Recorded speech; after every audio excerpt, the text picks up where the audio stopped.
কলকাতার পত্রিকা এই সময়ে যারা মির্জা ফখরুল ইসলাম আলমগীর একটা সাক্ষাৎকার দিয়েছেন, সেই সাক্ষাৎকার নিয়ে তীব্র তর্ক বিতর্ক শুরু হয়েছে, নানামুখী তর্ক বিতর্ক।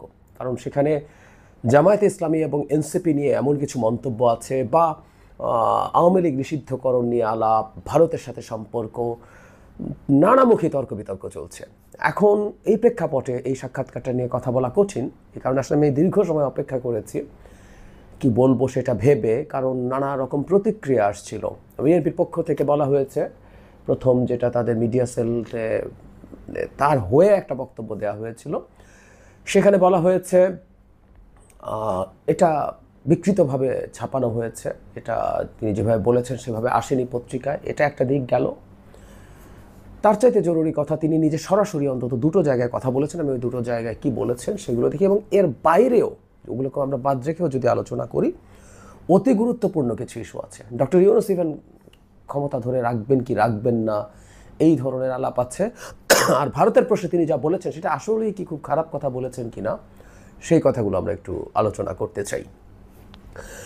যারা ফখরুল দুটো জায়গায় আমি দেখলাম এখন পর্যন্ত আমার চোখে পড়েছে, বিডি নিউজ 24 এবং মানব জমিনের সাথে কথা বলেছেন তারা যখন তাকে ফোন করেছে, সেখানে তিনি দুটো জিনিস অস্বীকার করেছেন যেটা উনি বলেননি। সত্যিকার অর্থে জামায়াতের আসন চাওয়ার ব্যাপারটা আমি ব্যক্তিগতভাবে মনে করি জামায়াত আসনের নেগোশিয়েট করছে, এটা আমি আমার দীর্ঘদিন আমি বিশ্লেষণে এই আলাপটা করছি, এটা না জেনেই করছি। আর বিএনপি কারোর কাছ থেকে আমি শুনিনি, তাদের আচরণ দেখে সেটার অ্যানালিসিস আমি করার চেষ্টা করেছি।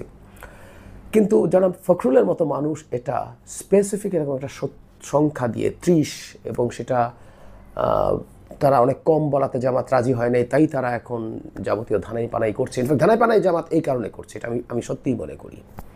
আলোচনাও হয়েছে, এটাও আমি মনে করি, এবং সন্তোষজনক আলোচনা হয় নাই, এটাও মনে করি। এবং জামাতকে বিএনপি এখন সিট ছেড়ে নির্বাচন করানোর কিছু নেই, জামাত বিরোধী দলই থাকুক,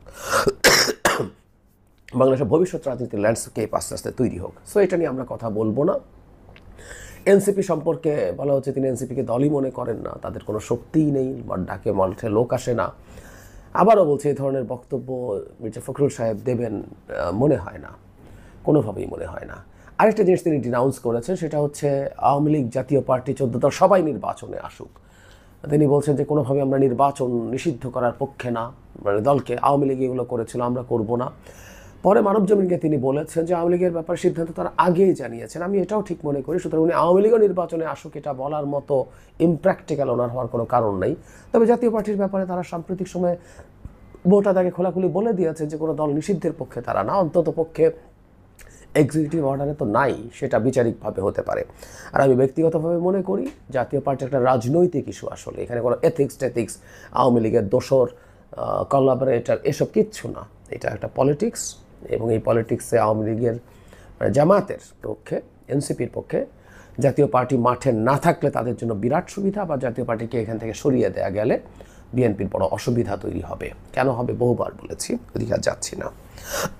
এবার সেই জায়গাগুলোতে আসতে চাই যেগুলো আসলে খুবই গুরুত্ব দিয়ে আলোচনার দাবি রাখে এবং এগুলো অস্বীকার করেননি। সুতরাং এই কথাগুলো আমরা একটু বলতে চাই। আমি সবচেয়ে গুরুত্বপূর্ণ আমার কাছে মনে হয়েছে প্রধান উপদেষ্টা নির্বাচন নিয়ে যে ধরনের পরিস্থিতির কথা বলছে, সেটির মধ্যে একটা পটেনশিয়াল বিপদ আছে, সেই বিপদ নিয়ে আমাদের সতর্ক থাকা দরকার। তার আগে ভারত নিয়ে একটু কথা বলি। সেটা হচ্ছে, প্রশ্নটা এরকম ছিল, ইউনূস বলছেন ফেব্রুয়ারিতে ভারতের প্রভাব ছাড়া নির্বাচন ও সরকার গঠন হবে। সত্যিই কি বাংলাদেশে ভারতের কোনো প্রভাব আর অবশিষ্ট নেই? জনাব আলমগীরকে কোট করা হচ্ছে এভাবে, ভারত মুক্তিযুদ্ধের সহযোগী, সেই সময় 1 কোটি মানুষকে আশ্রয় দিয়েছে ভারত। ভৌগোলিকভাবেও বাংলাদেশের 3 দিকে ভারত, একদিকে সাগর, সুতরাং ভারতের প্রভাব বাংলাদেশে থাকবেই। সমস্যা হলো বাংলাদেশ বলতে শুধু আওয়ামী লীগকে বুঝেছে ভারতের শাসকরা। আওয়ামী লীগের ভাষ্য মেনে বিএনপি আর জামাতকে একই বন্ধনীতে রেখেছে। তিনি একটা কথা বলছেন যে দুই দল একই না, তারা নির্বাচনী জোট করেছিলেন, তারা মুক্তিযুদ্ধের সংবিধান রক্ষায় আজও স্বাধীনতা বিরোধীদের সাথে লড়াই করছে, বা আমরা সাথে আছে। দুটোকে একসাথে একই ব্র্যাকেটে রাখার কথা বলছে, যে সেটা কোনোভাবেই ঠিক হয় না। উনি যেটা বলছেন যে আমার ধর্মীয় রাজনীতি করে, বিএনপি করে না। তিনি খুব ক্লিয়ারলি বলছেন এভাবে যে আওয়ামী লীগের বিরুদ্ধে, বাকিদের সাথে যোগাযোগ রাখেনি বলেই আওয়ামী লীগের বিরুদ্ধে ক্ষোভের পাহাড় তীব্র ভারত বিরোধিতা পর্যবসিত হয়েছে। তবে উনি আশ্বাস দিচ্ছেন, এভাবে বলছেন জামাতকে সুবিধা নিতে দেব না, ভারতের সঙ্গে যোগাযোগ থাকুক, কলকাতা যাবেন, উনি ওনার স্মৃতিচারণ করছেন। ভারতের প্রভাব বাংলাদেশের কি থাকবে না? উত্তর হচ্ছে থাকবে।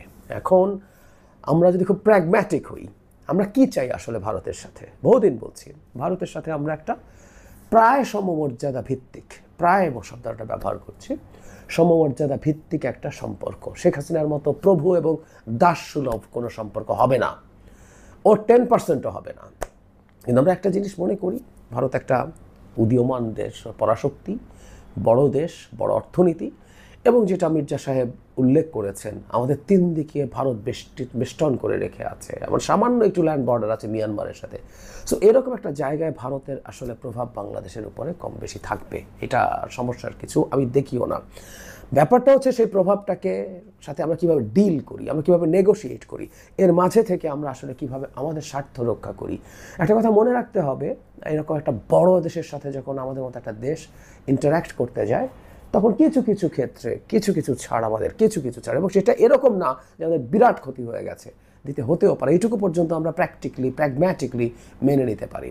কিন্তু ভারতের সাথে আমাদের একেবারেই একটা দুর্দান্ত আত্মসম্মান ভিত্তিক, আত্মসম্মান বোধ সম্পন্ন আমরা সেরকম একটা সম্পর্ক চাইব। এবং তার বক্তব্যে তিনি যথেষ্ট ভালোভাবেই সেই কথাটা বলেছেন। কেউ বলছেন জামাতকে তারা প্রশ্রয় দেবেন না, জামাতের বিরুদ্ধে ফাইট করছেন, ৭২ সংবিধান রক্ষা করার চেষ্টা করছেন। জামাত নিয়ে বক্তব্য আমি আসলে গ্রহণ করি না, কারণ জামাত সংক্রান্ত বক্তব্যগুলো তিনি আসলে নাকচ করেছেন, সুতরাং আমরা সেটা নিয়ে কথা বলবো না। কিন্তু সংবিধান রক্ষার কথা, হ্যাঁ, যে সংবিধান বাতিল করে নতুন সংবিধান লেখার বিরুদ্ধে তো বিএনপি দাঁড়িয়েছে, সুতরাং এই বক্তব্যের মধ্যে নতুন করে কিছু উনি বলেছেন বলে তা আমি মনে করি না। হয়তো এটা নিয়ে জল ঘোলা করার কিছু আছে বলে সেটাও মনে করি না। এবার যে জরুরি ব্যাপারটা সেটা হচ্ছে, এটা নির্বাচন নিয়ে ডক্টর ইউনূসের উপর আস্থা রাখা নিয়ে বলা হচ্ছে। প্রশ্ন করা হলো যে একটা সময় তো আপনারা তাকে অভিযোগ করতেন যে তিনি আদৌ নিজেও নির্বাচন চান কিনা ইত্যাদি। এখন জনাব আলমগীর বলছেন পরিস্থিতি বদলেছে। উনি বলছেন দলের পক্ষে তার সাথে কথা বলা হয়নি, বলা হচ্ছে এখন সর্বোচ্চ সিরিয়াস, তিনি আন্তরিকভাবে চান যে কোনো মূল্যে ফেব্রুয়ারিতে নির্বাচন হোক। এই জায়গাটা খুবই ইন্টারেস্টিং। আগস্টের 5 তারিখে ইউনূস নির্বাচনের দিন ঘোষণা করলেন, তার আগের দিন রাতে ইউনূস সাহেবের বাসভবনে তার ও সেনাপ্রধান জেনারেল ওয়াকারুজ্জামানের সঙ্গে নির্বাচন নিয়ে আমার দীর্ঘ আলোচনা হয়। তখন উনি বলছেন যেটা হয় যে উনি ওনার ফোর্স মাঠে চাইছেন না, তিনি চান দ্রুত ব্যারাকে ফিরুক, এবং ইউনূসও বলেন ফেব্রুয়ারিতে নির্বাচিত সরকার হাতে ক্ষমতা তুলে দিয়ে অব্যাহতি চান তিনি। তারপর খেয়াল করি উনি বলছেন আর চাপ নিতে পারছেন না, এটা ডক্টর ইউনূস বলছেন, আশ্বাস দিয়েছেন বিএনপির পক্ষ থেকে সংস্কার তারা করবেন। এরপর জাতীয় পার্টি নিষিদ্ধ সময় নাকি আবার দেখা হয়েছে এই জায়গাতেই খুবই গুরুত্বপূর্ণ বিষয় আছে, এবং এটাই এই দেশে অ্যানার্কি তৈরি যারা করতে চায় তারা সেই সুযোগই হয়তো নেবেন। উনি বলছেন, ঠিকই বলেছেন, সেদিন ডক্টর ইউনূস আমাদের একটি স্পষ্ট বার্তা দিয়েছেন, সে বার্তা সংক্ষিপ্ত, 1 লাইনের, এক ধরনের ফাইনাল বেল বলতে পারেন। ইউনূস সেদিন আমাদের জানিয়ে দেন ফেব্রুয়ারিতে ভোটের বাস ধরতে না পারলে তিনি মার্চ থেকে আর থাকবেন না, এমন পরিস্থিতি যেন না হয় যাতে ভোটটাই করা গেল না। তার মানে নির্বাচন না হলে, ফেব্রুয়ারিতে নির্বাচন ঠেকিয়ে দেওয়া গেলে ডক্টর ইউনূস থাকছেন, এটা মির্জা ফখরুল বলছেন। এখন পর্যন্ত অন্তত এগুলো তিনি অস্বীকার করেননি। আমরা জানি না, এগুলো আরও যদি আসে আমি আমার বক্তব্যটাও প্রত্যাহার করব। তিনি যে দুটো করেছেন সে দুটো বাদ দিয়ে কথা বলছি। ডক্টর ইউনূস পদত্যাগ করতে পারেন বা তাকে পদত্যাগ করার পরিস্থিতি তৈরি করা হতে পারে, এটা কিন্তু আমরা নানাভাবে ফিসফাস শুনছি। এবং ডক্টর ইউনূস এইসব জায়গায় যে দায়িত্ব ছেড়ে চলে যেতে চাইতে পারেন সেটার অলরেডি একটা প্রমাণ আছে। কিছুদিন আগে ইশরাকের মেয়র হওয়ার ইস্যু নিয়ে এমন সমস্যা হলো, তার কাছে সমস্যা অনেক বেশি হয়েছে মনে করি না, বাংলাদেশের রাস্তা দখল সমানে হয়েছে, শত হয়েছে। তিনি তখন এত বিরক্ত হলেন তিনি দায়িত্ব ছেড়ে দিতে চেয়েছিলেন, বহু কষ্টে তাকে ঠেকানো গিয়েছিল, এবং এটা প্রমাণিত। উপদেষ্টার বলেছেন, যেন নাহিদ ইসলামের কাছে তিনি বলেছেন, নাহিদ ইসলাম ফর্মালি সেটা জানিয়েছেন আমাদেরকে। এবারও সেটা হতে পারে। তার মানে আসলে ফেব্রুয়ারির নির্বাচন যদি বানচাল করা যায়, বাংলাদেশ একটা বিরাট অস্থিতিশীলতার মধ্যে ঢুকে যাবে, কারণ ডক্টর ইউনূস আর দায়িত্বে থাকবেন না। এটা হচ্ছে সবচেয়ে বড় ব্যাপার। আমার কাছে মনে হয় এই ইন্টারভিউর সবচেয়ে বড় টেক অ্যাওয়ে এটা। পাবলিকলি আমরা এটা জানতে পারলাম, এবং অনেকেই এই চেষ্টাটাই করছে। জামাতকে দিয়ে এনসিপি সবাই একত্র হয়ে তারা যদি নির্বাচন বয়কটের পথে যায়, জাতীয় পার্টিকে নিষিদ্ধ করার মাধ্যমে, আগে ওটা করবে তারপর বয়কটের দিকে যায়, তখন ফেব্রুয়ারিতে নির্বাচন হবে কিনা একটা বড় প্রশ্ন, কারণ মাঠে আর কেউ নেই বিএনপি এবং তার সহযোগী দল ছাড়া। তখন কি হবে? এই প্রশ্নগুলো তখন আসবে, এবং এটা একটা বিরাট সিরিয়াস প্রশ্ন তৈরি করবে। এবং সেটা যদি করা যায় ডক্টর ইউনূস চলে যাবেন। ডক্টর ইউনূস চলে গেলে তাকে সেটা নিশ্চিত করা গেলে সেখানে কে বসবেন, কারা কারা বসবেন, ক্যাবিনেটের একজন বিরাট পাওয়ারফুল মানুষ আছেন তিনি, বা বাইরে থেকে কেউ আসবেন, তারপর যে প্রেসিডেন্টকে সরিয়ে কাকে প্রেসিডেন্টকে বসাবেন, নানা প্লট আছে এবং এগুলো মানেই হচ্ছে বাংলাদেশকে একটা অস্থিতিশীলতার দিকে নিয়ে যাওয়া। সেই রকম একটা সরকার আসলে হঠাৎ করে একটা বিপ্লবের প্রক্লেমেশন হতে পারে এবং সেটা করে সংবিধান বাতিল হয়ে যেতে পারে, বাতিল করে এরপর তো বাকিটা ঝুলেই গেল। এই প্লটের দিকে আগাচ্ছে এবং মির্জা ফখরুল সাহেবের এই বক্তব্যের পর আমাদের আরও সতর্ক হওয়া দরকার। আমি মনে করি ডক্টর ইউনূস যদি এরকম কিছু বলে থাকেন, আরও পাবলিকলি তার নিজের, মির্জা ফখরুল সাহেবের কথা বলছি, বাংলাদেশের মিডিয়াকে এগুলো জানানো দরকার ছিল, জানানোর দরকার আছে, কারণ এটা জনগণের জানতে হবে যে কী ধরনের সংকট আমাদের সামনে আছে। তিনি কলকাতার অত্যন্ত নিচু স্থানীয় একটা পত্রিকাকে ইন্টারভিউ দিয়েছেন, এটারও সমালোচনা হচ্ছে, হওয়ারই কথা, দরকার ছিল না। অন্তত কথা বলেছেন তিনি, ইন্টারভিউ না দিয়ে আলাপচারিতার ঢঙেও কথা বলেছেন, এইটুকু অন্তত স্বীকৃতি আছে।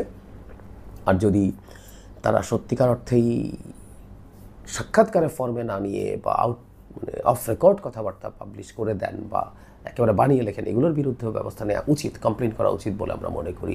যাই হোক, মোটা দাগে অত্যন্ত গুরুত্বপূর্ণ ইন্টারভিউর গুরুত্বপূর্ণ টেক অ্যাওয়ে হচ্ছে এগুলো।